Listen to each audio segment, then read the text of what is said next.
Please note, the following video contains spoilers for pretty much all of Bojack Horseman Season 4, so if you haven't seen it yet, why not? It's Bojack fucking Horseman. What are your excuses?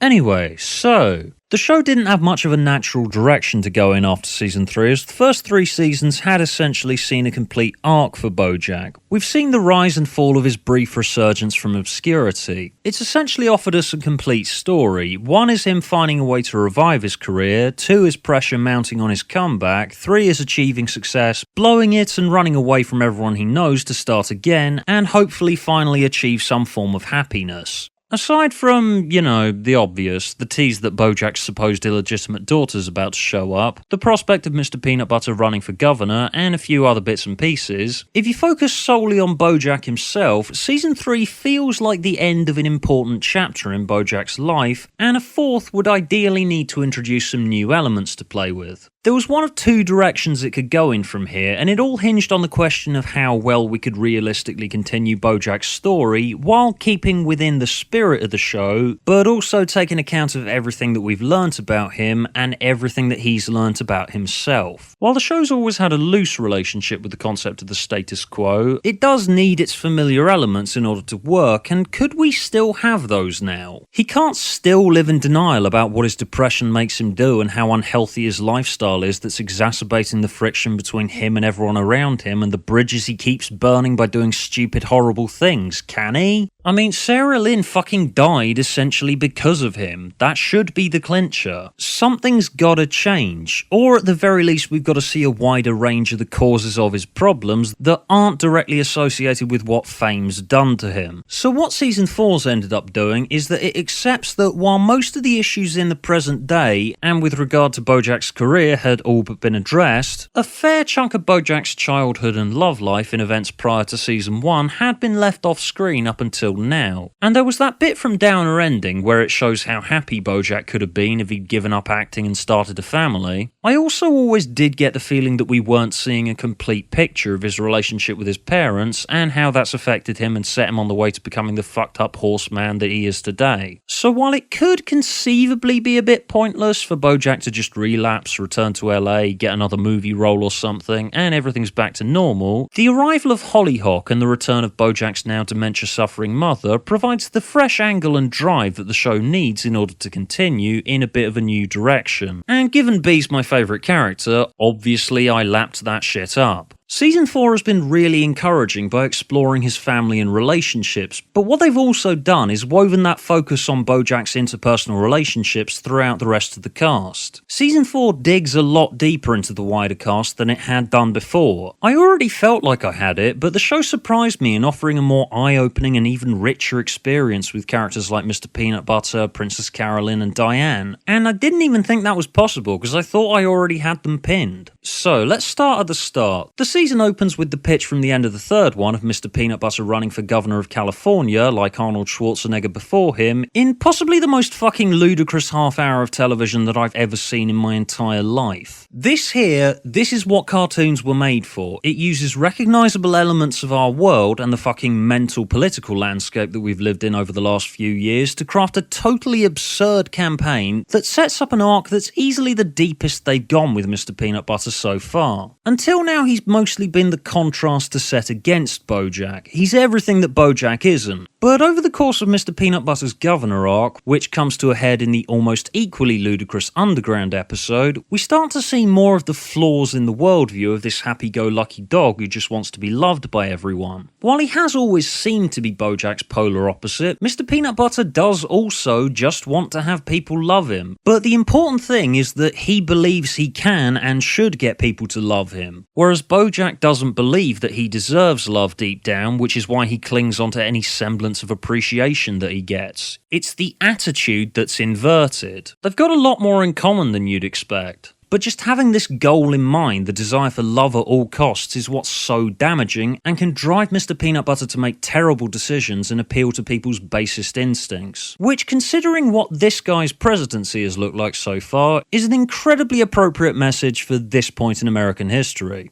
The Princess Carolyn angle of Season 4 was a big surprise too, as she's always been one of the more motivated and together characters of the piece. There to pick up the pieces when Bojack's fucked everything up as usual. For the most part, Mr. Peanut Butter and Princess Carolyn have been there to provide a social climate that Bojack looks out of place in. Princess Carolyn's recurring "you gotta get your shit together" speech totally sums up her purpose in the show. But when she's put through the ringer, miscarriage after miscarriage, tension between her and her new boyfriend and his speciesist family, losing Judah, one of the few things that was seemingly perfect in her life, her connections crashing down around her. In the face of all of that, it's her togetherness and certainty that she'll always land on her feet of her own accord that's her downfall. She just wants that certainty that she'll always pull through and she doesn't need anyone to survive. But Season 4 changes our perspective of Princess Carolyn and shows us how she acts when she starts to lose that certainty. She expects so much of herself that it's truly damaging. Speaking of expecting too much of yourself, moving on to Todd. Traditionally the most off-the-wall character in Bojack and easily the best role that Aaron Paul has ever played.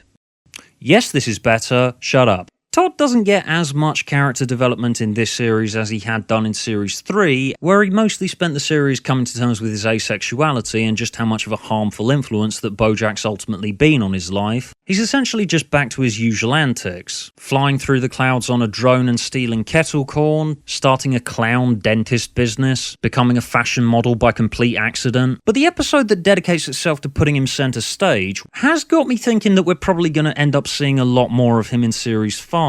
They've painted this absurd picture of the kid who everyone expects to be a lazy shit because, well, just look at him. He seems to have nothing going for him, so he'll just do whatever you ask. Hey Todd, can you get married to an actress to get her in the news to promote her new movie? Hey Todd, can you go do this DNA test for me? Hey Todd, can you go distract Diane from all forms of media so she doesn't find out I've accidentally come out as pro-fracking? And Todd, good-natured kid that he is, just can't say no and ends up taking on way too many things all at once. Which is something that I, someone who leads a very busy and hectic life who hates disappointing people, can really relate to. Getting on to Diane, I really enjoyed watching her new career at Girl Crush, a BuzzFeed-like site that she's incredibly ill-suited for. The episode Thoughts and Prayers, where she discovers that she likes owning a gun and writes a highly influential article about it, was both hilarious and incredibly interesting. Diane's arc this season has essentially been one of just how easily corrupted she can become, and that's been brought on by her increasing realizations that something she's been typically doing, or a value that she holds dear, hasn't been making her happy. While she's always been painted as an outsider and paints herself as an outsider, while she was a nerd in school and bullied and her family was the fucking worst, by going to work at Girl Crush and getting married to a man with a completely different attitude to her who does lots of things to piss her off all the time, she's been losing herself in the new life that she's been leading with her pro-fracking husband and the shallow website. But she's still not happy. Changing herself and trying to fit in doesn't make her happy. And that moment in Underground where she breaks down and cries when she comes to the conclusion where she thinks she's the problem was incredibly moving.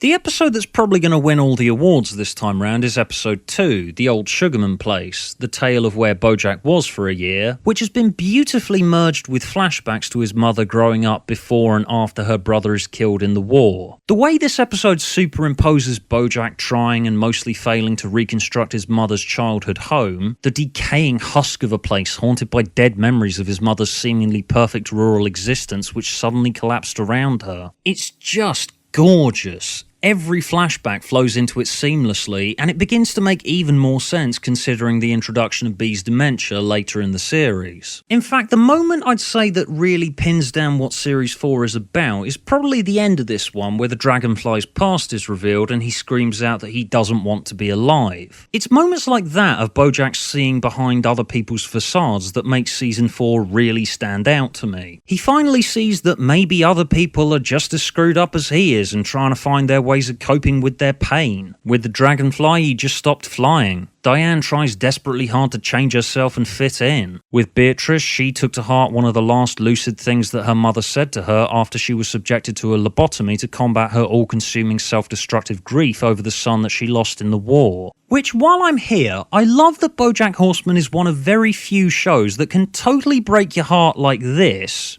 Promise me you'll never love anyone as much as I loved Crackerjack.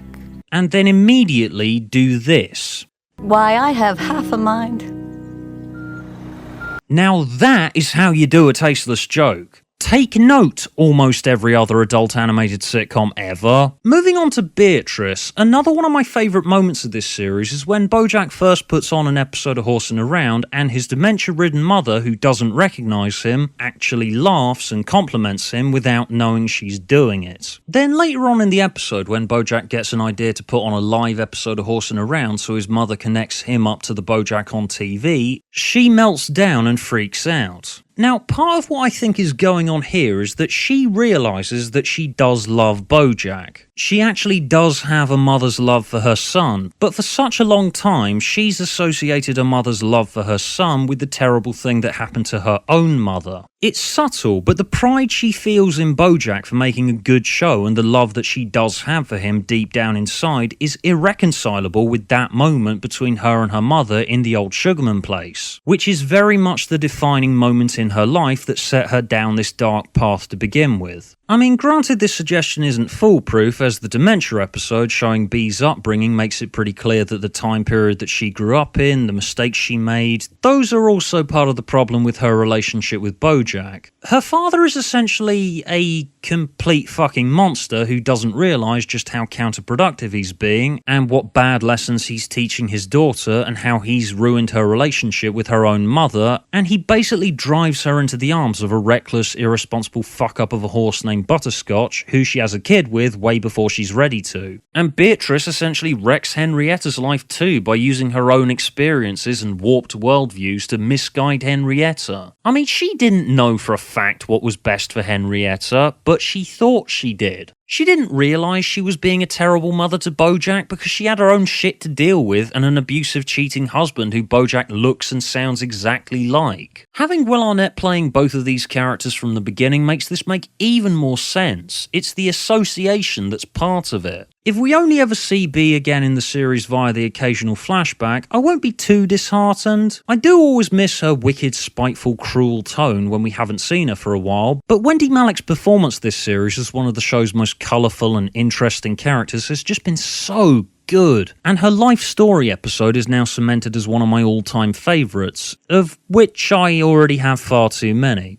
I mean, it basically could just include the entire series at this point. Speaking of which, another of my now gargantuan list of highlights of this season is the entire episode Stupid Piece of Shit. I'm a sucker for an empirical episode of a series that twists its usual occurrences around a narrative reshaping concept, and having an episode which is essentially a typical Bojack fucks everything up affair, but punctuated by Bojack's train of thought, it somehow totally changes the experience of watching the show. The sequences of Bojack trying to work out where he stands in a relationship with another character and what he's going to do next to make amends for the terrible thing he did / plot revenge are some of the funniest, but also, speaking as someone who suffered from depression myself, I think this is the most accurate depiction of what depression is actually like that I have ever seen in anything. It amazes me that this show manages to make it palatable and hilarious. Doing that with something so devastating and horrible is a bloody achievement. Everything about this just works so well. The scratchy and disorganised animation style, the frazzled backgrounds. That and Bojack's inner monologue almost doesn't even sound like him. It's like a separate voice in his head that hates him, telling him he's a stupid piece of shit all the time. And that ending where Hollyhock admits that she has it too, but she doesn't realise what it is yet. It was so gut-wrenchingly familiar to me that it was like a fucking shotgun blast to the stomach, and it fully cemented to me Bojack Horseman as one of the most powerful TV shows ever made. Arriving back at Hollyhock herself, God, I love this character. Okay, it's very rare that a show can get away with introducing a new character and not feel as though it's clutching at straws, but Bojack Horseman is, in my view, the ultimate high point of the evolution of the cartoon as an art form, so I should have expected this much. Different from Bojack in many ways, similar in many others, separated only by a wildly different upbringing by a gay polyamorous family of 8 dads, and that makes all the difference to her character. Hollyhock's a lot more mature and a lot more well-adjusted than Bojack. She speaks her mind, she knows what she wants and follows her heart, but she does also have Bojack's problem, and you see how easily bad influences and substances can send her into a spiral. I also like how she doesn't really take any shit from Bojack. He says and does a lot of horrible things this season, even more horrible than usual, particularly when the spectre of abortion gets brought up. If he were in Hollyhock's shoes, Bojack's the sort of person who'd either take all this stuff to heart or plot something horrible for revenge. But Hollyhock fights back. She points her finger when he implies that she's not attractive enough for a guy that she's met. I really hope that she, her dads and Henrietta feature in season 5 a lot, because the contrast between her and Bojack has just been so fascinating to watch. So yeah, all in all, Bojack Horseman is still a fucking joy to behold from start to finish. Season 4 keeps enough of the old elements in there to keep it in line with the seasons that preceded it, but it brings so many new ideas to the table and ends by showing that there's still life after Bojack's sudden and dramatic apparent second fall from grace. I feel strangely uplifted by season 4, which is fucking weird for this show. If I watch too much Bojack Horseman all in one go, I usually get down and take on the weighty emotions of it by osmosis, but in this case, the ending is surprisingly optimistic. Sure, it is an ending. What Bojack thought was the case wasn't, and he's lost the momentum of his career, but that's okay, you know? Season 4's ultimate message is that even though it might feel like your world's ending, perceptions are shattered, friends are gone, dreams are unachievable, but in spite of all that, there's still some form of hope. Good things can still happen. Burned bridges can be fixed, new friends can be made, and new opportunities can be found in places that you'd never think to look.